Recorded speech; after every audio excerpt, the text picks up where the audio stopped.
Assalamualaikum warahmatullahi wabarakatuh. Halo semuanya teman-teman, selamat malam, selamat datang kembali di channel kesayangan kita, channel Ilo Ekstrim, dan masih bersama saya Ilo dimanapun teman-teman berada.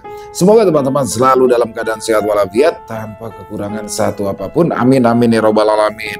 Dan pada kesempatan yang baik ini, saya akan membawakan satu kisah favorit kita semua, kisah warung kopi Bang Doni. Wow, kisah dari Mas Dani SBR yang selalu ditunggu-tunggu ya. Tapi sebelum kita masuk ke dalam kisahnya, buat teman-teman yang mungkin belum subscribe channel Ilo Ekstrim, bisa diklik dulu dong tombol subscribe. Jangan lupa lonceng notifikasinya juga dinyalakan agar teman-teman selalu mendapatkan notifikasi dari konten-konten yang akan kami upload selanjutnya. Dan untuk channel Ilo Ekstrim kami upload setiap hari teman-teman ya. Setiap malam jam 7 malam waktu Indonesia bagian Barat. Oke, gak pakai berlama-lama lagi. Pasti udah gak sabaran kan untuk masuk ke dalam kisahnya. Kita langsung saja masuk ke dalam kisahnya. Budo horor on. Misteri keluarga mertua Ajat, warung kopi Bang Doni. Sore itu di Garut, Jawa Barat, di kediaman Ajat, nampak dua insan tengah mengobrol mesra di beranda belakang rumah Ajat yang menghadap ke pematang sawah dengan pemandangan pegunungan di ujungnya. Ya, dua orang itu adalah Ajat dan Clara. Kala itu, Clara datang mengunjungi Ajat di Garut karena ia yang masih terluka akibat pertarungannya dengan Bagja. Sudah beberapa waktu sejak kejadian itu, Clara kembali berada di kediaman Ajat. Luka-luka yang didapati Ajat masih belum sembuh benar karena memang Ajatlah yang paling parah mengalami luka-luka dibandingkan ayahnya, Ujang Kamran maupun Doni. Makasih ya, sudah mau nengokin aku, ucap Ajat tulus. Iya, jawab Clara singkat. Apa kamu gak masalah bolak-balik datang ke sini? Nanti gimana perusahaan kamu? Tanya Ajat. Gak apa-apa, jawab Clara singkat. Ya, sebenarnya Ajat menemui kesulitan ketika mengobrol dengan Clara karena setiap pertanyaan yang dilontarkan oleh Ajat selalu saja dijawab singkat oleh Clara. Wajar saja, Clara adalah seorang wanita pengusaha yang cantik dengan penampilan yang selalu rapi dan berkelas. Rambutnya lurus bahu, disisir rapi tanpa ada helai yang keluar dari tempatnya. Ia sering mengenakan blazer berwarna netral seperti hitam, putih, atau abu-abu dipadukan dengan celana bahan atau rok pensil yang membuatnya tampak profesional. Wajahnya memiliki kecantikan khas wanita karir, tegas, anggun, namun jarang sekali menampilkan senyuman lepas. Matanya tajam, seolah selalu menilai setiap orang yang berbicara dengannya. Gerak-geriknya penuh perhitungan, dari cara duduknya yang tegak, cara bicara yang lugas, hingga intonasi suaranya yang tegas tanpa basa-basi. Clara dikenal kaku, tidak mudah tertawa, jarang bersikap hangat, dan lebih sering memandang hubungan secara fungsional, apakah bermanfaat atau tidak. Namun, lambat laun, sifat itu pun mulai luntur. Ya, sudah hampir 1 minggu, mereka menjalin komunikasi intens bersama. Ajat bisa merubah Clara untuk lebih mencair dan menyenangkan saat mengobrol. Ajat merupakan daya tarik tersendiri bagi Clara, seorang pemuda yang baik, polos, dan tak mempunyai ambisi apapun. Tak heran jika Clara akhirnya menaruh hatinya pada Ajat. Mereka kini memang telah menjadi sepasang kekasih, namun ada yang unik mengenai hubungan mereka. Sebenarnya, Ajat dan Clara telah kenal sejak mereka kecil. Ayah Clara merupakan kawan baik Ujang Kamran, ayah dari Ajat. Dulu mereka suka berlibur bersama, namun sejak orang tua Clara pindah ke luar negeri, keduanya tak lagi bisa menikmati kebersamaan tersebut. Diam-diam, Clara kecil sudah mulai menyukai Ajat. Rupanya, perasaan Clara pada Ajat sudah timbul sejak lama. Kamu sadar gak sih? kalau ngobrol sama kamu itu agak sulit, ujar Ajat. Loh, kenapa? Kamu gak suka yang ngobrol sama aku? Tanya Clara balik. Ya enggak lah, malah sebaliknya. Aku jadi tertantang mencari bahan supaya kamu terkesan, saut Ajat. Maksud kamu, kalau ngobrol sama aku harus selalu membuat aku terkesan gitu? Iya, soalnya aku suka melihat kamu tersenyum. Emangnya susah ya bikin aku tersenyum? Tanya Clara. Alhamdulillah, selama ini mudah, tapi nggak tahu ke depannya gimana, saut Ajat. Clara mengernyitkan keningnya. Terkadang, ia memang tidak bisa membaca arah pikiran Ajat. Kamu apaan sih? Kadang tuh aku susah banget loh mencerna ucapanmu, ujar Clara. Maaf ya Clara, aku belum pernah pacaran. Baru kali ini aku menjalin hubungan dengan seorang wanita.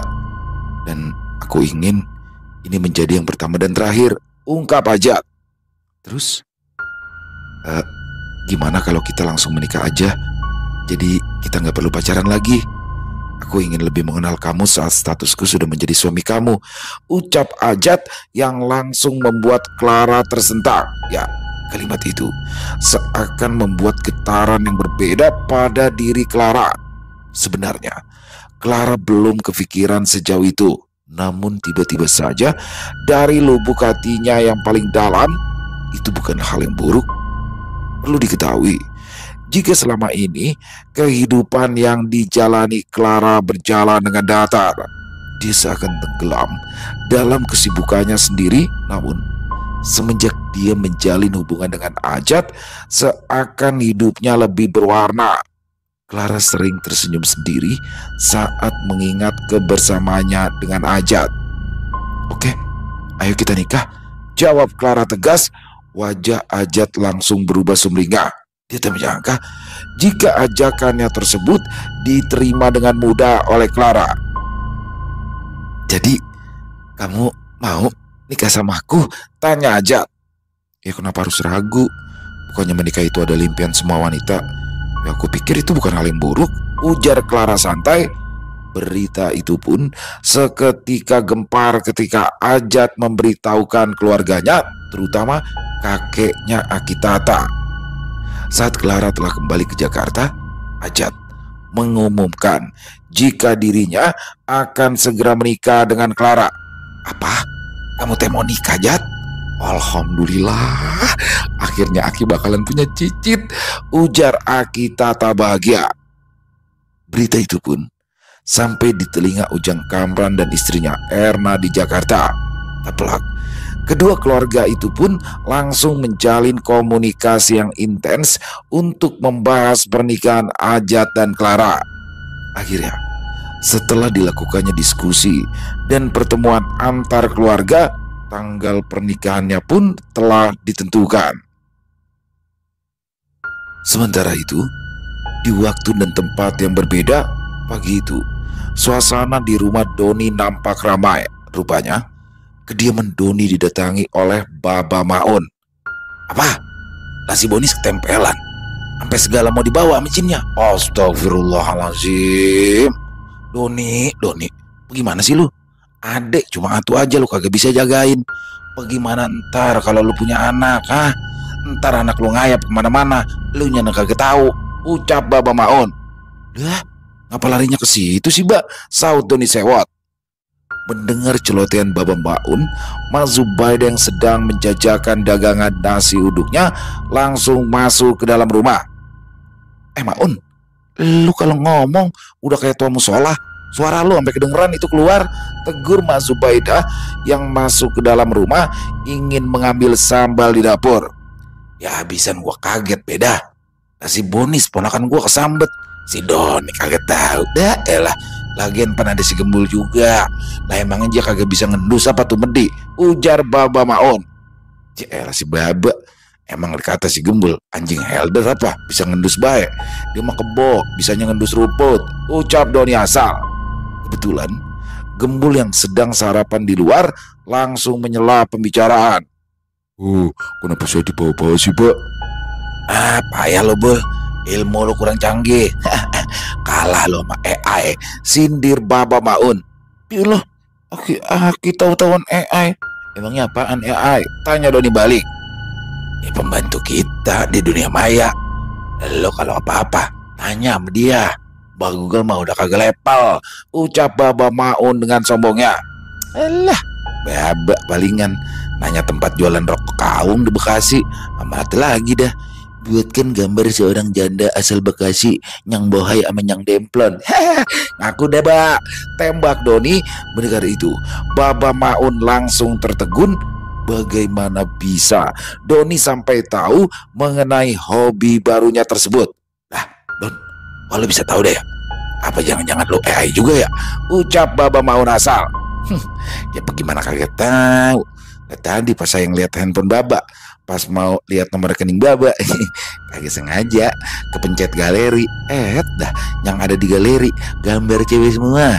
Ada yang lagi manyun, ada yang lagi ngeden. Deh, aki-aki kelaguannya, ungkap Doni. Itu mah kelakuannya si Japra, Don, temen ngobrol gua di rumah. Lah kita kalau lagi ngumpul suka bikin gambar-gambar janda Bekasi. Mantep banget, Don, pulen-pulen semuanya, ujar Baba Maun sambil cengengesan. Kemudian Mak Zubaidah yang kembali dari dapur bertanya maksud kedatangan Baba Maun ke rumahnya. Un, lu tumben amat pagi-pagi dok mari. Gua kata mau sarapan, ditawarin nasi uduk lu nya kagak mau. Ada dah, gua ada urusan bisnis sama si Doni, jawab Baba Maun. Bisnis? Bisnis apaan? Tanya Mak Zubaidah lagi. Lah ini mobil bak gua mau dibayarin si Doni, ungkap Baba Maun. Ya elah pakai dibayarin, kasih aja ngapa kalau sama ponakan mah, sindir Mak Zubaidah. Ya elah si beda, Doni pan bakal usaha. Lagian gua jualnya juga jual rugi itu mah. Lah mobil gua masih mulus, kagak pernah kemana-mana, ngecedok baik di rumah, sahut Baba Maun. Kemudian Mak Zubaidah pun kembali ke depan untuk melayani para pembeli. Tak lama berselang, Pak Sadeli pun muncul untuk sarapan. Lah, tuh main ada Baba Maun. Mana aja, Mbak, baru kelihatan, sapa Pak Sadeli. Lu teh ada aja di rumah bagaimana? KRT-an lancar. Lu ketua RT 5 pan ya? Tanya Baba Maun. Alhamdulillah, Mbak, lancar. Doain ya, Mbak, saut Pak Sadeli. Ya, gua doain lu semakin maju. Tahun depan gua doain lu jadi RT 6, ucap Baba Maun. Lah, ngapa jadi 5 ke 6? Doain mah jadi RW gitu. Kalau entu mah namanya pindah rumah, Mbak. Dah, gerutu Pak Sadeli pada Baba Maun. Mendengar itu, Doni hanya tersenyum sambil geleng-geleng kepalanya sendiri. Dia tak habis pikir dengan candaan kedua orang tua yang ada di depannya itu. Iya, temenan banget ini kemari. Baba mau ngasih undangan ya. Baba mau kawin lagi ya. Ngaku deh, Mbak, tanya Pak Sadeli. Kawin lagi? Percuma, teh. Gigi dua gua udah kagak kuat nanjak. Sayang kalau buat kawin lagi mau bajir. Sayang cuma bisa anget-angetan doang, kagak ada sentakannya, sahut Baba Maun sewot. Nyantu mah berarti kabelnya ada yang kendor, radiator bersihin, pasti berbekarat itu, ucap Pak Sadeli meladeni ucapan Baba Maun. Lah, dikata bajai gua, sambar geledek lu teh, sentak Baba Maun. Ya lagian Baba ditanyain kawin lagi pakai bawa-bawa gigi dua, ya elah kagak kuat nanjak, sahut Pak Sadeli tidak mau kalah. Gua kemari ada urusan sama si Doni. Dia mau bayarin mobil bak gua, ungkap Baba Maun. Waduh, mantap dong. Ada duit dengernya ini mah, sindir Pak Sadeli. Ah, apa pakai ada uang denger? Kalau mau denger mah dengerin aja. Apa perlu pakai uang? Emangnya lu budeg? Sentak Baba Maun lagi. Mendapati itu, Doni pun tidak tahan dengan kelakuan kedua orang tua di depannya tersebut. Bang, badan saya lengket banget ini. Saya tinggal mandi dulu ya. Kalau mau ngobrol, ngobrol aja di mari. Kalau mau berantem, di samping, rumputnya empuk. Nah, dikata kita ayam jago, main diadu baik. Suwe lu, don't cry, celetuk Pak Sadeli. Oh iya, Bol, Gembul, si Bonis mana? Dari tadi kagak ngeliat gue dia. Tanya Baba Maun pada Gembul yang baru saja selesai sarapan di depan. Kalau Bonis udah berangkat kuliah dia, Pak, jawab Gembul. Oh gitu ya. Ya udah dah, Gue balik dulu, si Japra udah nungguin di rumah, ucap Baba Maun. Lah kemana sih, Mbak? Buru-buru gidah, kagak sarapan dulu. Ini kagak kecepretan kita ini, sindir Pak Sadli. Mana kobokannya, sini, biar gue cepretin ke muka lu, sahut Baba Maun sewot. Sementara itu, di waktu dan tempat yang berbeda, Rizal baru saja tiba di kediaman Gomang untuk mengantar beras. Ya, Gomang memesan beras pada Doni untuk kebutuhan catering milik istrinya. Kebetulan, catering tersebut berlokasi persis di samping kediaman Gomang. Sebuah rumah yang lumayan besar dengan dapur khusus untuk menjalani usaha catering tersebut. Setelah memarkirkan mobilnya, Rizal langsung menghampiri Gomang yang sedang duduk di beranda rumahnya. Assalamualaikum, salam Rizal. Waalaikumsalam. Kue pepe dimakan Dajjal. Lu baru sampai, Jal, saut Gomang. Ya bang, tadi lumayan macet di jalan. Ngopi ya ngopi, biar seger, ucap Gomang menawari Rizal kopi. Di situ Rizal langsung mengangguk. Boleh deh bang. Gomang langsung memanggil salah satu anak buahnya yang bernama Zaki yang bekerja pada cateringnya. Aki-aki bawa buntelan, lelue jalannya miring. Jaki, lu bikinin kopi rada kentelan. Jangan lupa sekalian kue sepiring. Mendengar itu, Radol sedikit sungkan. Jangan repot-repot bang. Tenang aja Dol, mang kopi doang. Ya, bagaimana? Lancar usaha berasnya Bang Doni? Tanya Gomang. Alhamdulillah bang, sekarang udah banyak langganan. Alhamdulillah. Oh iya, buat kiriman minggu depan kayaknya gue pesen rada banyak ini. Soalnya ada pesanan catering bakal acara kawinan, ungkap Gomang. Siap bang, ntar WA aja ya, biar langsung saya siapin. Stok aman kan? Tanya Gomang. Alhamdulillah aman bang, saut Rizal. Oh iya, mana invoice-nya? Biar gue langsung teken. Gue soalnya mau jalan dulu ini Dol, mau nemenin bini ketemuan sama orang yang mau nyawa catering. Ntar lu pada nyantai aja dulu mari, kopi lagi bikinin, ujar Gomang sambil tersenyum. Sepeninggalan Gomang, Rizal dan Radol nampak duduk sambil memperhatikan suasana di sana. Ya, Rizal melihat jika suasana usaha catering milik Gomang sangatlah maju. Itu terlihat dari kesibukan para pegawainya. Tak lama kemudian, Zaki anak buah Gomang mengantar kopi dan beberapa cemilan untuk Rizal dan Radol. Silakan bang, ucapnya ramah. Ya, makasih ya Zaki. Abang Zaki ini udah lama nih kerja di sini, tanya Rizal berbasa basi. Iya, saya lama ikut ibu, dari ngerintis sampai sekarang, terang Zaki. Obrolan itu pun berlanjut hingga tiba-tiba saja Rizal dan Radol menyadari jika pekerjaan mereka masih banyak. Bang Zaki, makasih ya kopi sama kuenya. Saya jalan dulu, soalnya masih mau antar ke tempat lain, ujar Rizal disusul anggukan dari Zaki. Sementara itu, di sebuah restoran mewah, Ajat tengah duduk bersama calon mertuanya Setio Pratama. Siang itu, Pak Setio sengaja tidak mengajak Clara karena dia ingin berbicara empat mata dengan calon menantunya tersebut. Ajat, sebentar lagi kamu akan menjadi menantu papa. Menantu Setio Pratama, ujar Pak Setio membuka percakapan dengan nada serius. Sekarang papa mau tanya, setelah menikah nanti apa rencana kamu? Rencana? Maksud papa gimana? Tanya Ajat balik sedikit heran. Ya, kata Clara, kamu kan tidak menjabat apa-apa di perusahaan orang tua kamu. Ya sudah, kamu kerja sama papa aja ya. Nanti papa akan tempatkan kamu di salah satu posisi direksi di perusahaan papa, ujar Pak Setio tenang sambil menatap Ajat. Mendengar tawaran itu, Ajat sempat terdiam. Ia menarik nafas pelan sebelum menjawab. Terima kasih Pak, tapi untuk saat ini maaf, sepertinya Ajat belum bisa Pak, tolaknya dengan sopan. Loh, kenapa kamu tidak mau Ajat?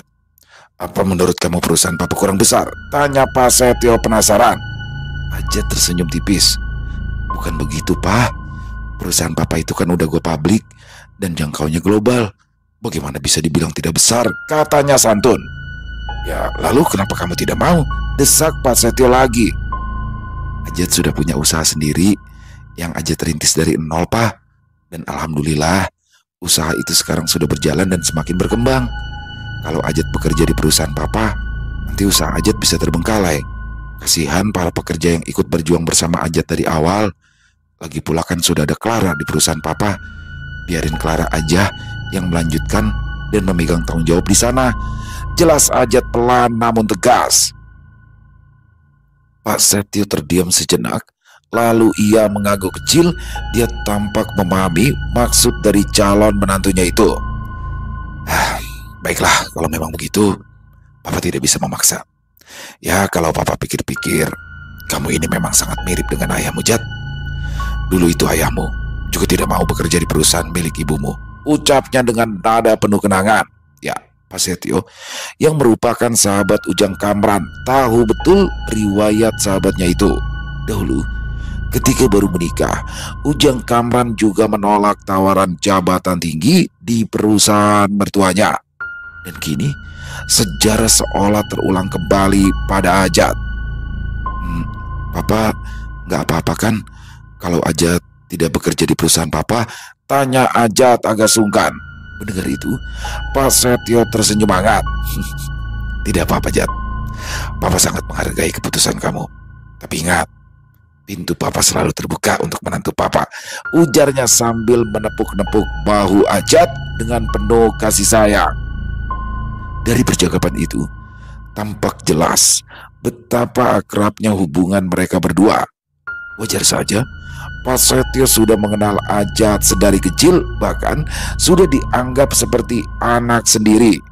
Kini, dengan statusnya sebagai calon ayah mertua, kedekatan itu semakin terasa hangat dan penuh penghormatan. Setelah pertemuannya dengan Ajat, Pak Setio pergi menuju satu tempat.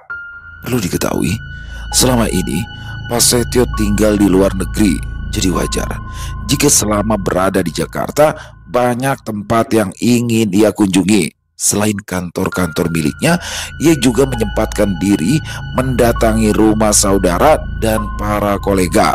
Lagi pula, dalam waktu dekat, ia akan melangsungkan sebuah hajat besar, yaitu pernikahan putrinya. Tak heran jika kesibukannya kali ini benar-benar menyita waktu dan perhatian. Salah satu tempat yang didatangi Pak Setio adalah rumah sahabat sekaligus penasehat spiritualnya, Sembodo. Saat itu, Pak Setio sudah berada di depan sebuah rumah besar bergaya lama dengan bangunan kokoh yang tampak berumur.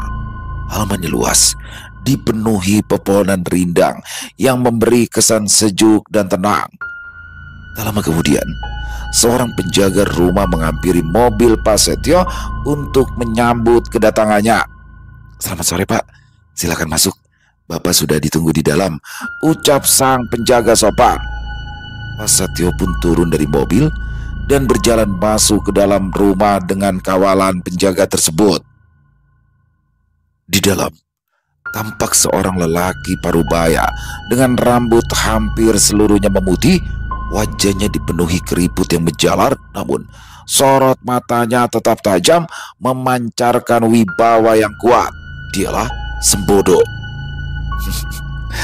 Aku lihat-lihat tidak ada yang berubah di sini ya, Dok, ucap Pak Setio sambil tersenyum tipis. Memangnya apa yang mau diubah? Saut Sembodo sambil tertawa lepas. Kamu itu loh juga tidak berubah. Walaupun sudah lama tinggal di luar negeri, gayamu masih aja petantang petenteng. Keduanya pun larut dalam perbincangan yang hangat dan penuh makna, seperti dua sahabat lama yang tak pernah benar-benar terpisah oleh waktu.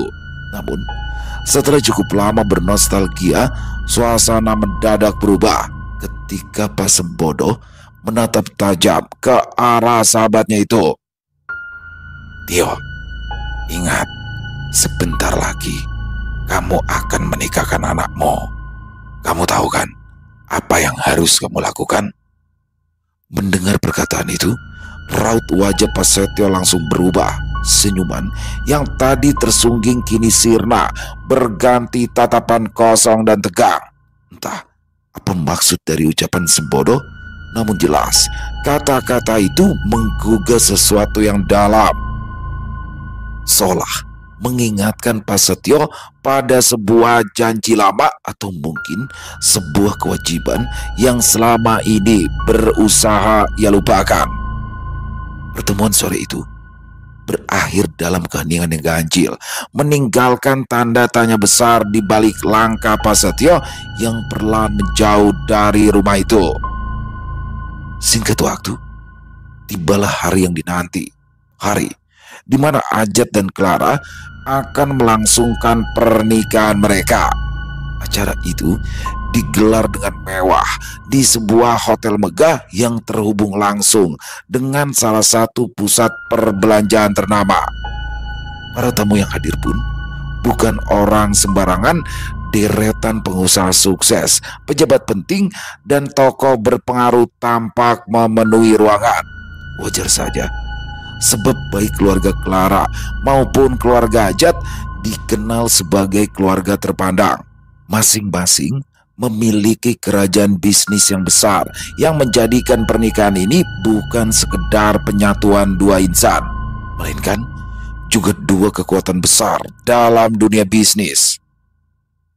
Sementara itu di kediaman Doni, nampak Doni sedang menyalakan mobilnya untuk memanaskan mesin mobil tersebut. Wajar saja karena mobil Doni yang berjenis Odyssey tersebut memang jarang menyala. Saat itu Doni tengah bersiap-siap untuk menghadiri pernikahan Ajat di Jakarta.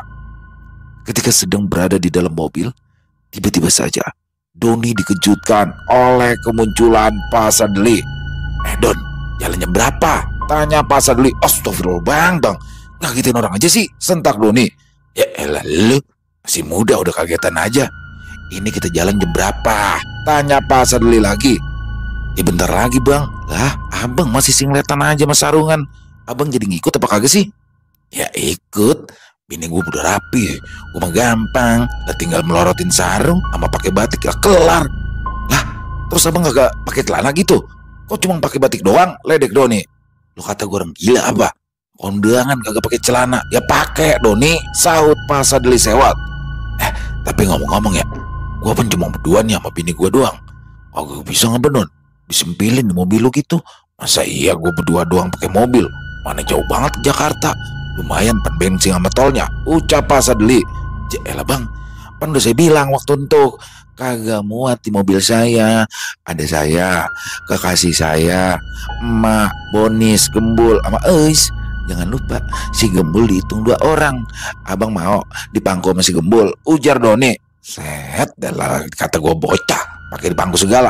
Udah, gue mau ambil diri. Telepon kalau udah mau jalan, ucap Pak Sadli sambil berlalu pergi. Sepeninggalan Pak Sadli, Doni langsung ngedumel sendiri. Aki-aki ribet banget mau kondangan aja. Kalau kagak mandang RT, wah gajak. Setelah semuanya berkumpul, rombongan Doni pun bersiap untuk berangkat. Namun, sebelum jalan, kembali Pak Sadli berteriak pada Doni dari dalam mobilnya. Don, lu jangan ngebut-ngebut bawa mobilnya, ntar gua ketinggalan lagi. Gua kan kagak tahu tempatnya. Karena jengkel, Doni tidak menanggapi teriakan itu dan kembali ngedumel di dalam mobil. Aki-aki, dikata udah dikirim alamatnya ke WA, masih aja takut nyasar. Dasar gaptek. Don, itu si Sadli norak amat sih, dia pakai teriak-teriak segala. Lah emangnya dia nanya apaan sih Don? Tanya Mas Zubeda. Dia takut nyasar mak. Nah, padahal pan alamatnya udah Doni kirimin ke WA-nya dia. Biar ntar kalau kepisah di jalan sama kita, dianya kagak nyasar. Lah emang RT kudet, gerutu Doni. Singkat waktu, rombongan Doni pun tiba, termasuk juga Pak Sadli yang nampak sumringah karena baru sekali ini dia menghadiri suatu acara pernikahan di sebuah hotel mewah. Setelah berada di dalam, Doni beserta yang lainnya langsung menyalami mempelai pengantin beserta keluarganya.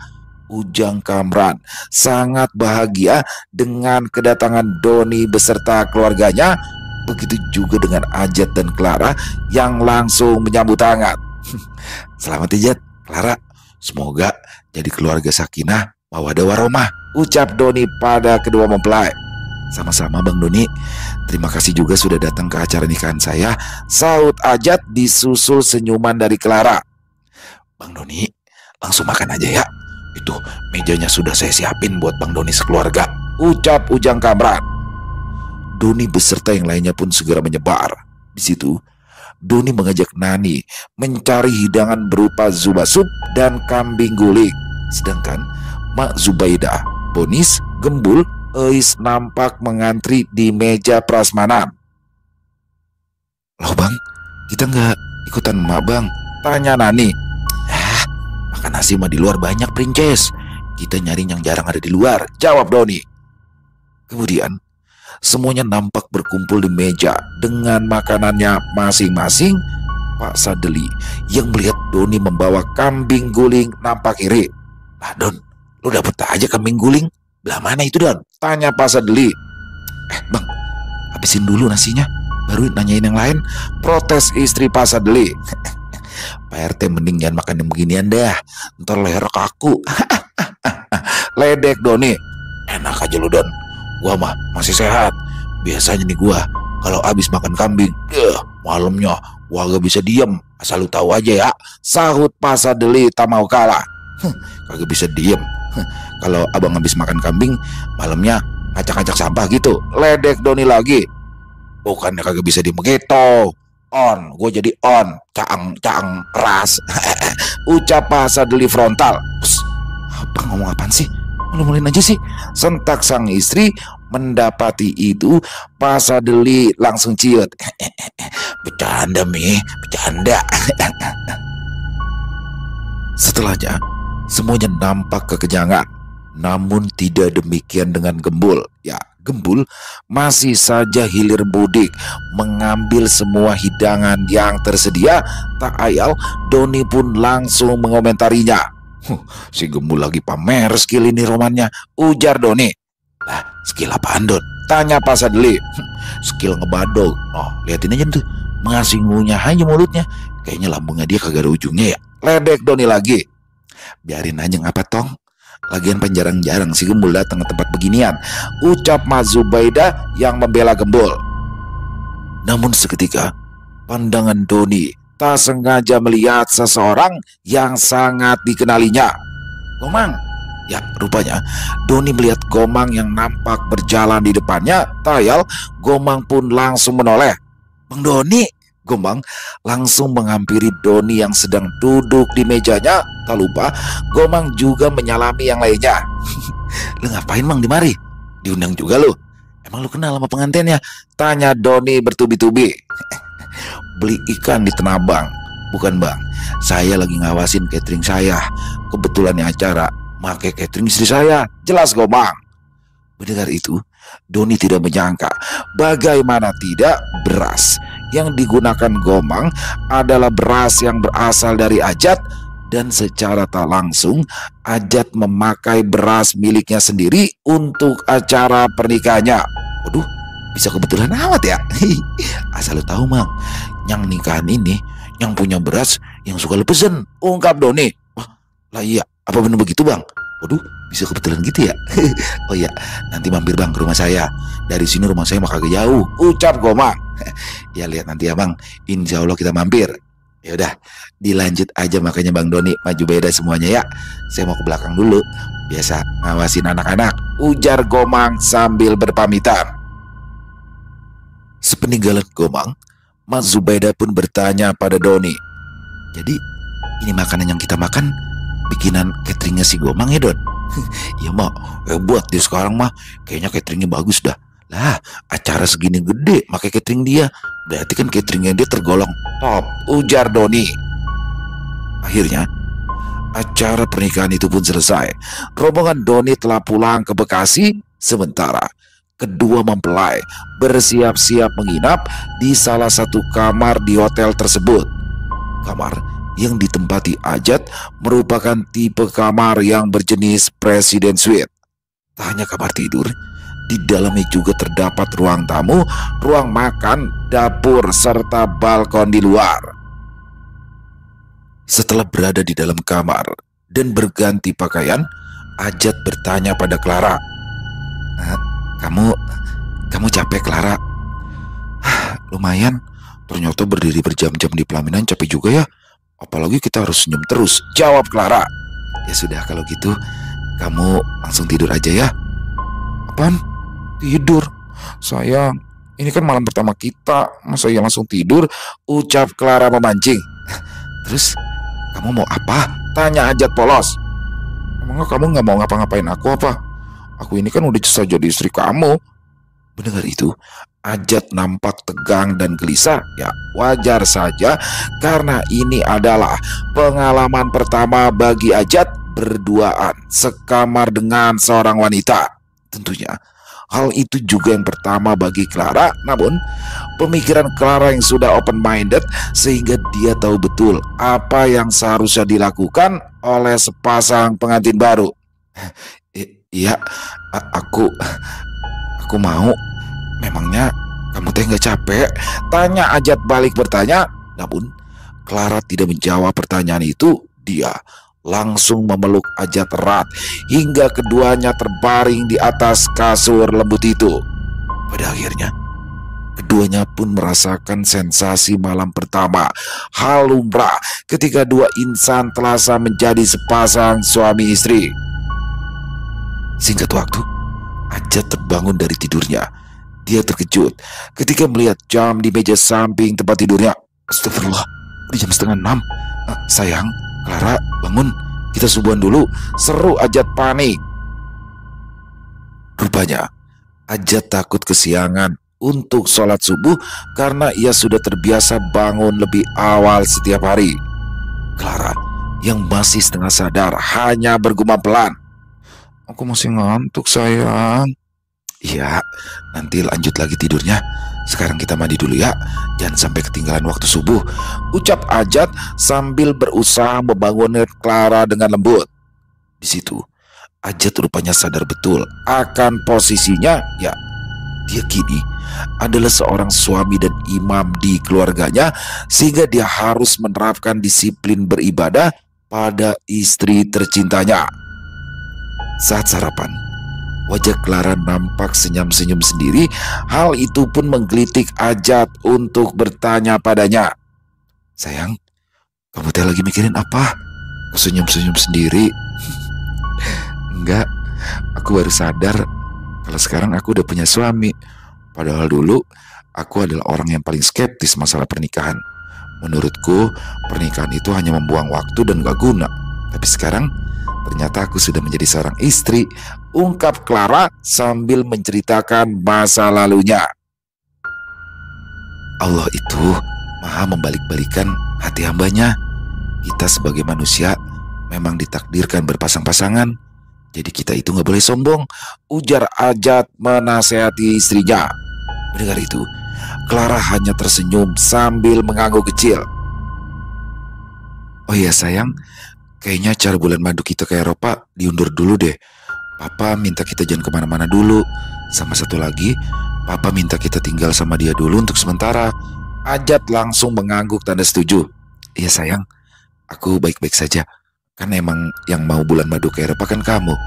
Memang Papa sama Mama gak balik lagi ke US. Mereka di sini sama Rama adikmu kan?" Untuk sementara enggak sih. Katanya sih mereka mau menetap di Indonesia dulu sampai 2 bulan. Nah, selama 2 bulan itu juga kita menemani mereka. Kalau Rama dia balik sendiri karena dia kan masih harus menyelesaikan kuliah S3-nya di sana, ungkap Clara. Mendengar itu, Ajat tak masalah jika harus tinggal dengan mertuanya sementara waktu. Baginya, orang tua Clara juga sudah menjadi orang tuanya sendiri. Di siang harinya, kedua orang tua Clara datang menghampiri Clara dan Ajat di kamarnya. Saat itu, Pak Setio dan istrinya yang bernama Bu Eli nampak membawa beberapa paper bag saat memasuki kamar. Di situ, kedua orang tua Clara tak dapat menyembunyikan rasa bahagianya. Senyum bahagia selalu terpancar dari keduanya. "Gimana? kamu sudah istirahat yang cukup, Jat. Nih, Papa bawakan suplemen terbaik buat kamu. Biar kamu berdua langsung punya momongan ya, ujar Pak Setio di situ. Wajah Ajat berubah memerah. Iya Pak, terima kasih. Oh iya, Rama kemana? Tanya Ajat menanyakan adik iparnya. Rama sedang ke rumah temannya. Biasa dia kalau ke Indonesia, dia pasti nyamperin teman-temannya, ungkap Bu Eli. Iya Jat, Clara sudah kasih tahu kamu belum? Untuk sementara waktu kalian tinggal dulu sama Papa dan Mama ya. Papa sudah siapkan rumah yang di Darbawangsa. Kamu nggak keberatan kan? Tanya Pak Setio. Tidak Pak, tidak. Jawab Ajat. Bagus. Papa juga sudah mengatur kamar untuk kalian berdua. Oh ya, untuk acara bulan madu kalian sementara ditunda dulu ya. Nanti saja akhir tahun kita ke Eropa sama-sama, ujar Pak Setio lagi.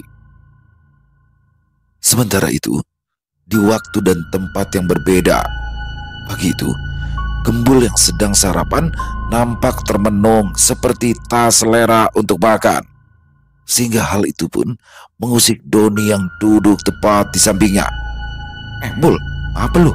Makan malah bengong, bosan lu ya sama nasi uduk buatan emak? Enggak lah bang, saya cuma lagi ngebayangin pas kemarin di acara kawinannya Mas Ajat. Bayangin apaan lu? Kirain lu ya kalau nikahan mau kayak begitu, diadainya di hotel yang mewah. Enggak lah bang, duit dari mana saya? Saut Gembul. Tentu paham lu, kita mah beda Bul. Gue juga agak bakalan mampu ngadain nikahan di hotel kayak begitu. Mending kita yang wajar-wajar aja, sesuaiin nama isi kantong kita, ujar Doni. Saya bukan mikirin masalah itu bang, tapi saya mikirin hal lain. Hal lain bagaimana sih maksud lu? Tanya Doni penasaran. Saya baru tahu bang, kalau orang kaya itu ternyata punya banyak pegangan. Jelas Gembul. Pegangan? Pegangan apaan? Tongkat? Bukan tongkat bang, tapi pegangan kaya bang. Selama saya di sana, saya lihat banyak bang orang-orang kaya yang punya pegangannya masing-masing. Saya sampai geleng-geleng bang, ungkap Gembul. Yang bener lu Bul.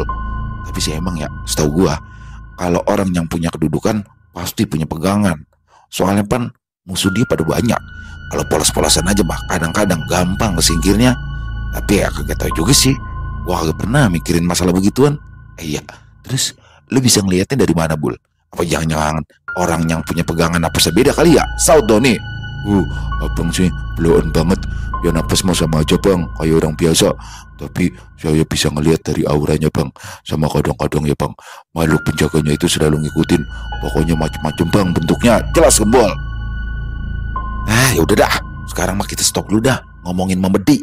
Sekarang gue mau tanya nih, kapan lu mau ngurusin badan? Gue lihat-lihat lu makin lama mingkinan lebar. Setiap habis subuh gue ajakin jogging, lu kagak pernah mau. Alasannya kebelet berak mulu.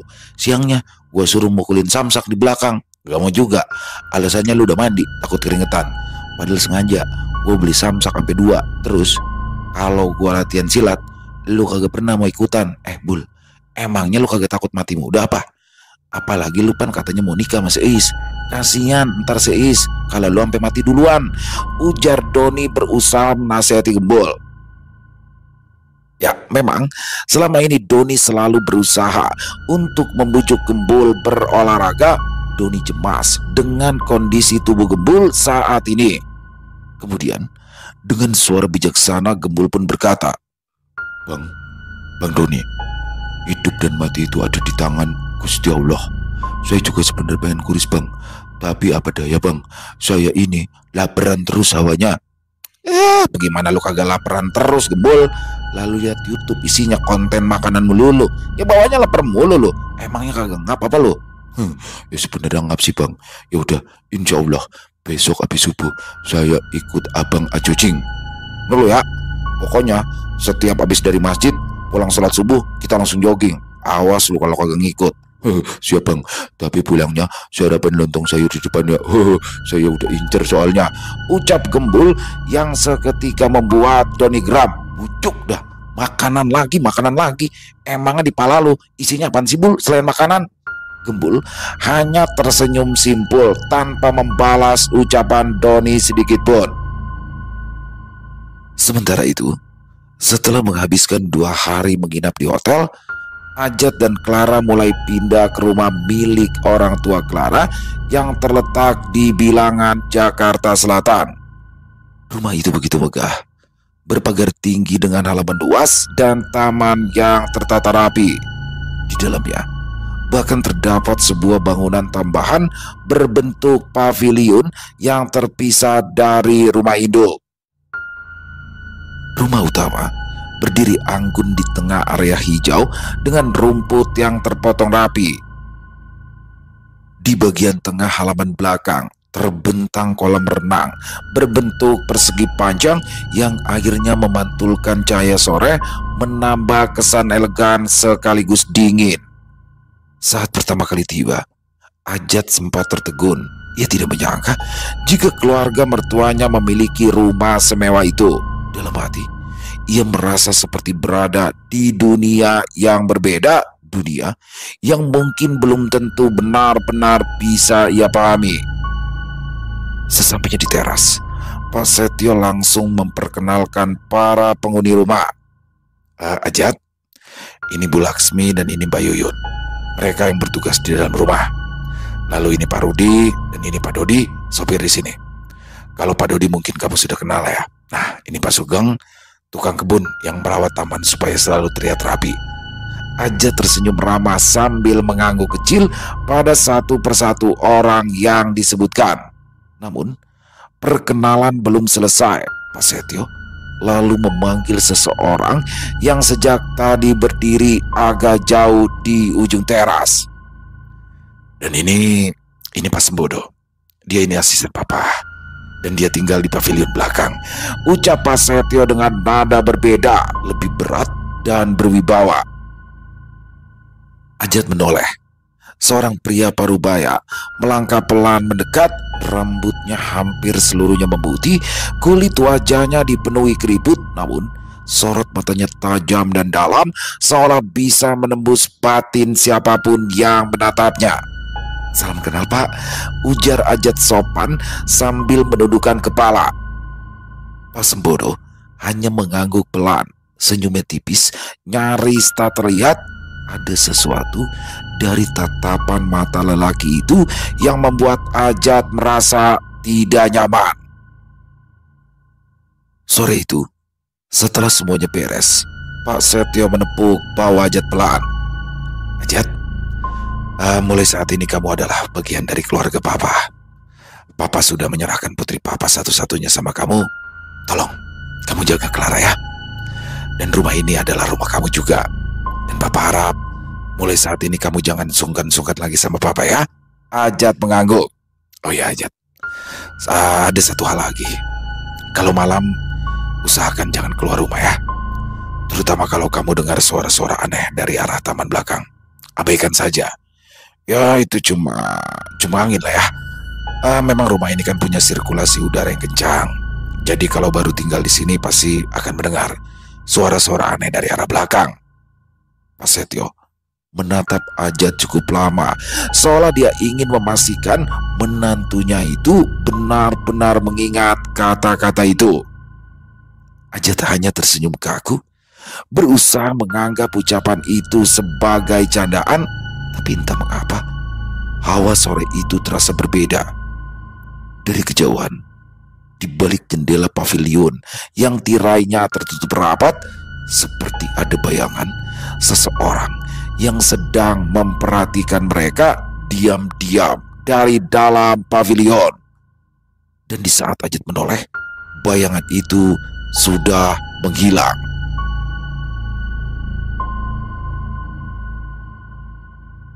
Selesai. Wow, luar biasa kisah warung kopi Bang Doni. Wah, akhirnya ya Ajat dan Clara menikah. Waduh, Clara yang di awal pertemuannya dengan Bang Doni sempat naksir sama Bang Doni, ya kan?